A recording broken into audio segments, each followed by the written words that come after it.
کیا آپ نے کبھی سوچا ہے کہ قوس قزح کہاں جاتی ہے جب بارش کے بعد غائب ہو جاتی ہے؟ ایک دن قوس قزح غائب ہو گئی اور کوئی نہیں جانتا تھا کہ ایسا کیوں ہوا۔ تمام جانور غمگین ہو گئے۔ آسمان میں کوئی خوبصورت رنگ نہیں تھے۔ ایک روشن صبح جنگل کے جانور بارش کے بعد قوس قزح کا انتظار کر رہے تھے، لیکن کچھ عجیب ہوا، قوس قزح نہیں آئی۔ تمام جانور آسمان کی طرف دیکھ رہے تھے، امید کر رہے تھے کہ وہ خوبصورت رنگ دیکھیں گے، لیکن آسمان خالی تھا۔ بلند درخت میں رہنے والی الو، جو بہت عقل مند تھی، نے یہ نوٹ کیا اور فیصلہ کیا کہ قوس قزح کہاں غائب ہو گئی ہے، یہ معلوم کرے گی۔ الو جنگل میں اڑتے ہوئے تمام جانوروں سے پوچھتی گئی کہ کیا انہوں نے قوس قزح دیکھی ہے۔ خرگوش نے کہا، میں نے کچھ نہیں دیکھا۔ گلہری نے کہا، مجھے لگتا ہے کہ بادل اسے چھپائے ہوئے ہیں۔ الو نے فیصلہ کیا کہ وہ سب سے بلند پہاڑ تک جائے گی تاکہ وہاں قوس قزح کو تلاش کرے۔ ایک طویل پرواز کے بعد الو سب سے بلند پہاڑ کی چوٹی پر پہنچی۔ وہاں اس نے ایک عجیب منظر دیکھا۔ قوس قزح ایک بادل کے اندر پھنس گئی تھی۔ بادل سیاہ اور گھنے تھے، جو قوس قزح کے روشن رنگوں کو چھپائے ہوئے تھے۔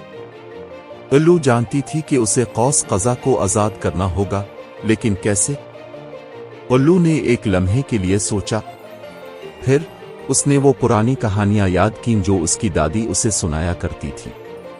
قوس قزح روشنی سے بنی ہوتی ہے، اس کی دادی نے کہا تھا۔ روشنی صرف اس وقت اندھیرے کو شکست دے سکتی ہے جب تمہارے پاس اس کا مقابلہ کرنے کی ہمت ہو۔ الو نے فیصلہ کیا کہ وہ اس سیاہ بادل کا سامنا ہمت سے کرے گی۔ گہری سانس لے کر الو سیاہ بادل میں سیدھا اڑ گئی۔ بادل بھاری تھا، لیکن عقاب نے ہمت نہیں ہاری۔ اس نے اپنی پوری طاقت سے بادل کو دھکیلتے ہوئے روشنی کی طاقت کو مدد کے لیے پکارا۔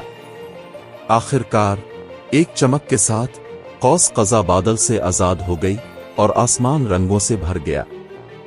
جنگل کے جانوروں نے خوشی کے مارے خوشی منائی جب انہوں نے دوبارہ قوس قزح دیکھی۔ الو نے قوس قزح کو بچا لیا اور آسمان کی خوبصورتی واپس لے آئی۔